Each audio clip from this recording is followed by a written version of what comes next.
ये आकाशवाणी है। प्रस्तुत है विभाजन विभीषिका स्मृति दिवस पर विशेष कार्यक्रम, जिसे प्रस्तुत कर रहे हैं आकाशवाणी संवाददाता आनंद श्रीवास्तव।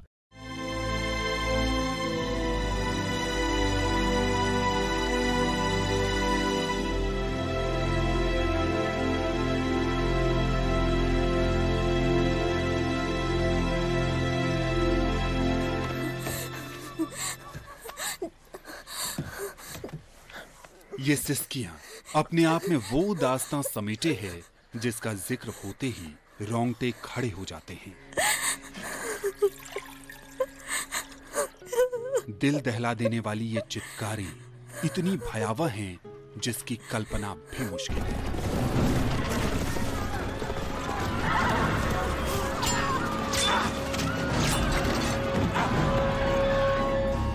आंखों से बहते आंसू और चीख पुकार भरा मंजर कितना कुछ सहने को था।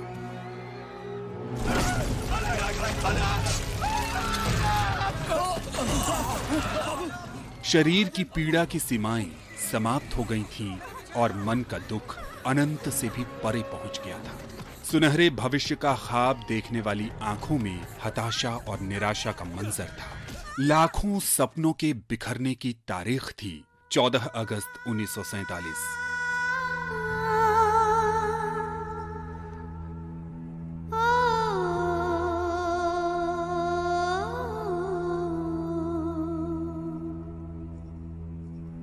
समस्या, परेशानी, दुख और कष्टों से कहीं ज्यादा ये था बंटवारे का दंश। ये एक ऐसी त्रासदी थी जिसमें न तो आज का पता था और न ही कल के सूरज की रोशनी का। देश आजाद होने की जश्न की तैयारियों में था, तो वहीं भारत मां के दो टुकड़े हो रहे थे। अखंड भारत हिंदुस्तान और पाकिस्तान में बंट रहा था। ये बंटवारा जमीन का था या दिलों का? ये विभाजन देशों का था या रिश्तों का? क्या भूभाग पर एक रेखा खींच देने से मानवीय रिश्ते बढ़ जाते हैं? क्या रगों में दौड़ने वाला खून अपना रंग बदल लेता है? जिस आबो हवा में सांस लेकर मिट्टी की खुशबू को महसूस करने की आदत थी, क्या वो मिट्टी अपना सौंधापन बंटवारे के नाम पर खो देती है? ऐसा कुछ भी नहीं बदला, लेकिन हां, अगर कुछ बदल रहा था तो वो था घरों का पता, रिश्तों की मर्यादाएं और इन सब से भी कहीं ज्यादा शांति और अमन पसंद करने वाले, लाखों दिलों को लहूलुहान कर देने वाले खूनी मंजर।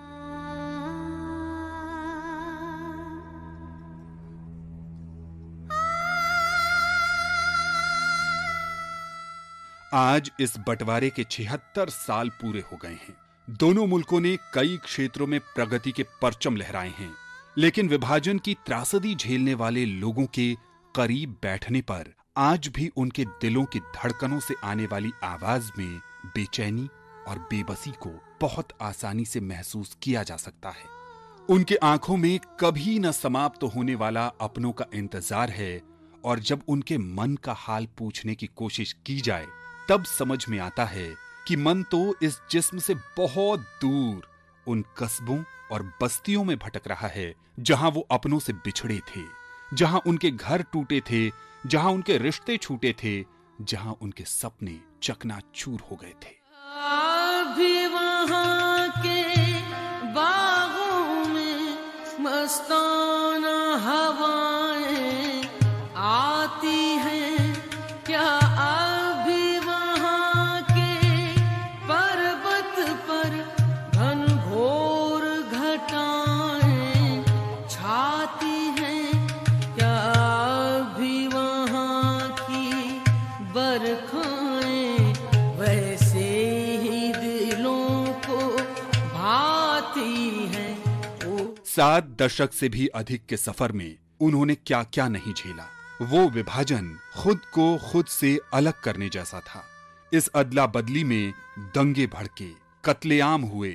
जो लोग बच गए उनमें लाखों लोगों की जिंदगी बर्बाद हो गई। भारत सरकार ने 2021 में बंटवारे के इस दंश की पीड़ा को समझते हुए 14 अगस्त को हर साल विभाजन विभीषिका स्मृति दिवस मनाने का निर्णय लिया। आज जब देश आजादी का अमृत महोत्सव मना रहा है, हम गुमनाम शहीदों को याद कर रहे हैं, तो आज विभाजन विभीषिका स्मृति दिवस के अवसर पर वो कड़वी यादें बरबस ही जहन में ताजा हो जाती हैं। ये विभाजन ही था जिसने प्यार के बोल को नफरत के नारों में बदल दिया, दोस्ती की ओर बढ़ने वाले हाथों को खून की लाली भा गई और माँ, बहन एवं बेटियों जैसे रिश्ते सिर्फ जिस्म बनकर रह गए। उस दौर से गुजरने वाले लोगों के लिए वो साल आजादी का नहीं बल्कि बंटवारे का साल बन गया। 14 अगस्त 1947 के दिन भारत और पाकिस्तान के नेता जब अपने अपने देशों का भविष्य तय करते हुए कागज पर अपना नाम लिख रहे थे, तो लाखों लोग अपनी जिंदगियां पोटलियों में बांधे अपनी गली, मोहल्ले, बाजार और आंगन को यादों में समेटे चले जा रहे थे, शायद मन को ये समझाते हुए कि लौटना जल्द होगा। लेकिन उन्हें क्या पता था कि इस रात की कभी सुबह नहीं होगी। वो पूरा दौर इतिहास की शक्ल ले चुका है, जहां आम घटनाएं किताबों में दर्ज हैं, लेकिन खास यादें हैं किस्सों के रूप में घरों के भीतर। विभाजन की त्रासदी की पीड़ा के साथ दशकों बाद तक ताजा पड़े जख्मों के दर्द को करीब से महसूस करने की कोशिश की आकाशवाणी के विशेष संवाददाता डॉक्टर अरुण कुमार सिंह ने। डॉक्टर अरुण ने बंटवारे में अपनों को अपनी नजरों के सामने दंगों में दम तोड़ते हुए देखने वाली शशि से बात की। शशि जी नमस्कार। नमस्कार जी। आकाशवाणी समाचार पे आपका बहुत बहुत स्वागत है। भारत के विभाजन के दौर को आपने देखा है, आपने जिया है वो दौर। हाँ जी, मैं बहुत छोटी थी तब, 4.5 साल की थी। तो जो सुना है अपने पेरेंट्स से या कुछ, तो वही शेयर करूंगी। हमारे श्रोता जानना चाहेंगे आपसे कि आपका कैसा अनुभव था। आप अपनी कहानी हमारे श्रोताओं को बताएं। ये 47 पार्टीशन की बात है। तो हम वैसे तो मीरपुर से थे। मीरपुर हमारा जन्म स्थान है, जो कि अब पाकिस्तान में, लेकिन हमारे पेरेंट्स की ड्यूटी राजौरी डिस्ट्रिक्ट में थी। तो वहां से हम निकले थे। कबायलियों ने तब हमला किया था, तब हमें वहां से निकलना पड़ा। तो बड़ा भयानक सीन था, जैसे कि मुझे याद है आंखों में कि मार काट चल रही थी। पता चला कि कबायलियों ने हमला किया, तो वो लूटपाट के लिए और बेटियों को ले जाने के लिए आए थे। तो मोस्टली सभी अपने बहनों को कोई पॉइजन दे रहा था, कोई मार काट कर रहा था तलवारों से कि इनकी इज्जत बनी रहे। फिर सबको वहां से निकलना पड़ा, वहां से भागना पड़ा। हमारी सारी फैमिली अलग हो गई। मैं सबसे छोटी थी, मुझे मेरे फादर ने उठाया हुआ था, पता ही नहीं चला। तो फिर एक जंगल में फिर रात का थी, तो उसी टाइम मेरे फादर को उन्होंने पकड़ लिया, तो उनको मेरे से अलग किया था। ये दिवाली की रात की बात है। तो ऐसे ही पता चला कि उनका मर्डर हुआ था, उन्होंने मर्डर किया दिवाली के दिन। तो मैं पता नहीं कैसे कैसे बचती करती कैसे आई, मुझे कुछ याद नहीं। तो मेरी मदर को भी उन्होंने एक किस्म वो चट्टान के नीचे छुपी थी, उनका भी कत्ल किया। माथे पे, बाजू पे, टांग पे, सब उनको एक किस्म का बिल्कुल छोड़ दिया था मार के ही। लेकिन वो फिर भी हिम्मत करते करते वो यूं ही नदी के किनारे पानी पीने के लिए आई, तो फिर सबने घेर लिया और उनको अपने साथ अपने कब्जे में ले लिया। तो 6 महीने उनकी कैद में रहे। मैं कैसे उनके पास पहुंच गई कोई पता नहीं। फिर वापस राजौरी में मेरे भाई साहब इकट्ठे हो गए, तीनों भाई थे। तो उन्होंने मदर को मुझे वापस बुलवाया। फिर कबायलियों ने दोबारा हमला किया। तो तब फिर तब मेरे बड़े भाई जो थे, तब वो लाहौर कॉलेज में उस वक्त पढ़ते थे। उनके फ्रेंड ने, मुसलमान थे, उन्होंने आके कहा कि आप हमारे साथ चलिए, आप माता जी को उठा सकते हैं तो उठा लीजिए, और यहाँ से 2.5 किलोमीटर दूर पहाड़ी से आपको सेफ जगह पहुँचाते हैं। तो वहाँ उन्होंने हमें 6 महीने अपने साथ रखा और हर किस्म से बचाया हमको। तो फिर उसके बाद इंडियन मिलिट्री ने हमारे राजौरी में कब्जा कर लिया। तो फिर हमें वापस जम्मू में आना पड़ा। तो जम्मू लाया गया उसने हमें, टट्टू से फिर हमें जम्मू में लाया गया उसने, हम रिलेटिव्स के घर में 6 महीने रहे। माता जी को हॉस्पिटल में दाखिल करवाया, तो वहाँ उनका इलाज हुआ। क्योंकि वो टीचर थी इसलिए उनको फिर सर्विस मिली। तो फिर हम सब बहन भाइयों को उन्होंने, तो अपनी नौकरी से ही उन्होंने हमें पाला पोसा। भी महकते मंदिर से नाकूस की आवाज आती है, क्या अभी वहाँ के पनघट पर पनहारियां पानी भरती हैं। शशि जी की ये कहानी सिर्फ उनकी नहीं है, बल्कि उनके जैसे लाखों लोगों की है जिन्होंने रिश्तों को शर्मसार होते देखा था, जिनकी आबरू छीनी गई।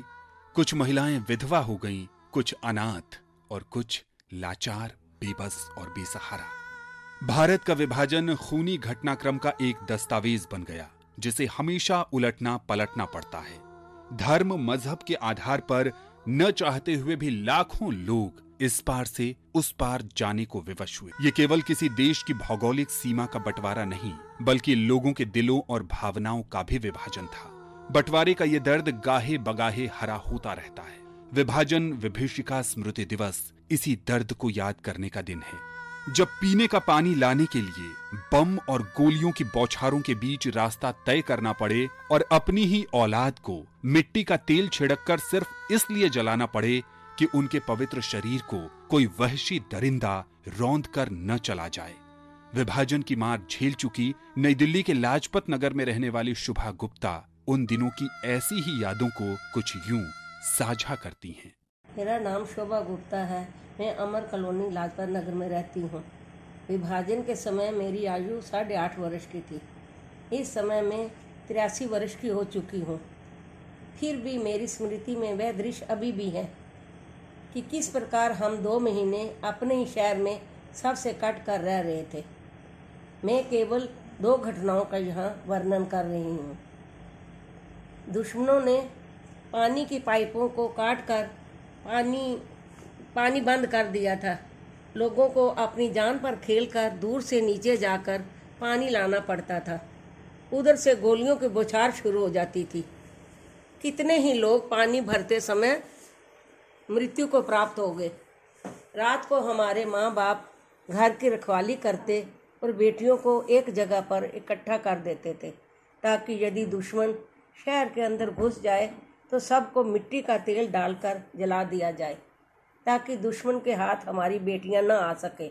रात भर स्वयंसेवक संघ के नौजवान घूमते रहते थे। 2 महीने बाद आर्मी ने आकर हम लोगों को सुरक्षित जम्मू तक पहुंचाया। कितनी मुसीबतें सहकर हमें ये स्वतंत्रता मिली है। कुछ घाव ऐसे होते हैं जो वक्त के मरहम से थोड़े मुरझा जरूर जाते हैं, लेकिन यादों की बयार उन्हें फिर हरा कर देती है। रूंधे हुए गले से उस त्रासदी को याद करना असहनीय है, लेकिन मन में एक आस भी है, एक चाह भी है कि रब करे दोबारा ऐसा कभी न हो। आकाशवाणी के विशेष संवाददाता डॉक्टर अरुण कुमार सिंह ने विभाजन की प्रत्यक्षदर्शी रही शशि जी से इसी संदर्भ में उनके विचार जाने। शशि जी, एक सवाल जो मैं जरूर पूछना चाहता हूँ और हमारे श्रोता भी जरूर जानना चाहेंगे, इतनी विषम परिस्थितियां आप झेल के अपने जीवन में आगे बढ़ी, वो दौर जो आपने देखा है वो आज की पीढ़ी नहीं देख सकती। अपने उस अनुभवों के आधार पर आप आज की पीढ़ी के लिए और आने वाली पीढ़ियों के लिए कोई संदेश देना चाहती हैं? वो यही है कि बस इतनी विषम परिस्थितियां होते हुए भी हमें हिम्मत नहीं हारनी चाहिए। ईश्वर सबका साथ देता है और हमेशा न्याय तो होता ही है, सत्य की जीत ही होती है। यही मैं सबसे कहना चाहूंगी। आकाशवाणी समाचार से बात करने के लिए आपका बहुत बहुत धन्यवाद। धन्यवाद। काश वो वक्त ठहर जाता और नाजुक लम्हे संभल जाते। काश वो सब कुछ बेहतर होता और जिंदगी रोशन हो जाती। काश वो विभाजन नहीं हुआ होता। काश।